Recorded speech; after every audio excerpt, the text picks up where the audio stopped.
Kelly Hardegree, and I'm a kindergarten teacher at Pine Street Elementary School, and I am District 7's Teacher of the Year. I've spent my entire teaching career in Spartanburg School District 7. And I did my student teaching in Spartanburg School District 7, and I just decided to stay, just moved in. My name is Tyler Favors Wood, and I am a kindergarten through second grade self-contained teacher here at the Cleveland Academy of Leadership. And after student teaching, I decided to stay in District 7, and I have found my home here at Cleveland for the last 3 years. I was always drawn to the kids that were just super frustrated, that just decided that they couldn't do it, right? And as long as you took the time out with them, they were able to complete the assignment. It just took some time and to give them some love. So I knew that gen ed just wasn't the route for me. I was drawn to special ed. My name is Monte Smith.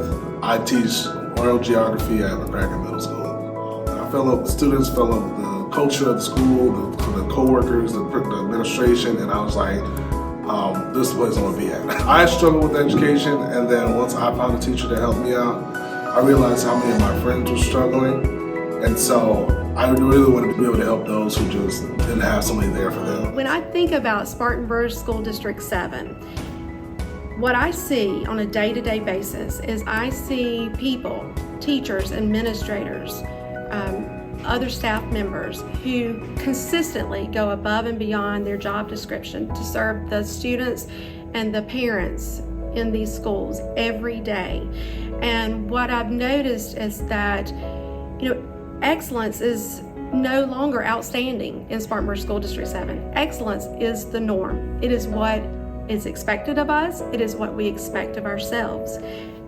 Every year, my children come to me from vastly different places. I have some children who come through my classroom door and they bring with them very rich experiences on which they can build.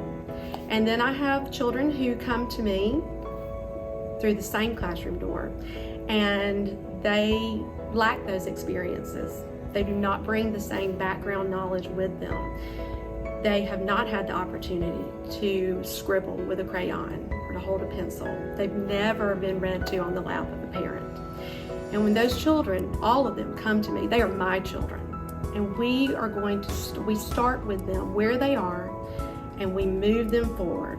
I see that my job is to do whatever it takes to meet the needs of the whole child. And what it takes to meet the needs of one child can be dramatically different from what it takes to meet the needs of another child. And that is that equity in education piece. And that is so important because when my children leave me, no matter where they started, when they leave me at the end of the school year, they are going to be readers, they are going to be writers, they're going to be mathematicians, they're going to be scientists, historians, they're going to be artists. And I want my children to know that I believe that they can be all those things. And I want them to believe in themselves, that they know that they can be those things. And when they leave me at the end of the year, they are my kids. They will always be my kids. And I love them. I love my students because they are a surprise every day. Nothing is the same. I love their aha moments. I even love the moments where they do the wrong thing because it's always something for them to learn from, something for me to learn. I love that the gen ed teachers try to include my students as much as possible in their field trips and other activities that they have in their classroom because that's the goal. We want students in self-contained to assimilate with their gen ed peers, right? We want them to feel like they are normal because they are. I love middle schoolers.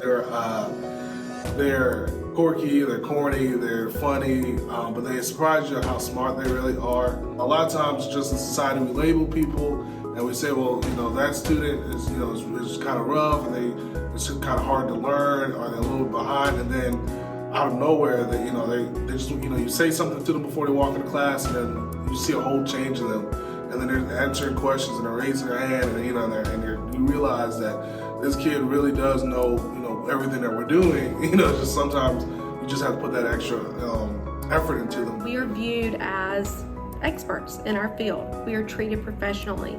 We are respected. The decisions that we make and how we run our classrooms, the educational decisions that we make for our children every day, day in and day out, those decisions are respected. I also know that if I need anything, that all I have to do is make one phone call, send one email, and I will have the full support and resources of Spartanburg School District 7 available to me. I would describe District 7 as a home for all. No matter where you come from, no matter what you look like, no matter what you're able to do, you will find a home here in District 7. There are boundless opportunities for growth and achievement in District 7. You won't feel as though you are stagnant. There are opportunities to expand the growth and achievement in your classroom, of doing the unknown, of doing things that are different, integrating technology, right? That's why we have TIS at every school. Oh man, District 7 feels like family. From the first day of my student teaching, there's just all kind of ways to be able to help me become a better teacher, to help me help students. So students have MacBooks, we have Promethean boards, you have technology assistants. To feel like you're supported and you're backed, to be able to have co-workers that you can relate to be diverse, I guarantee that you're gonna feel at home, you're gonna be feeling welcome.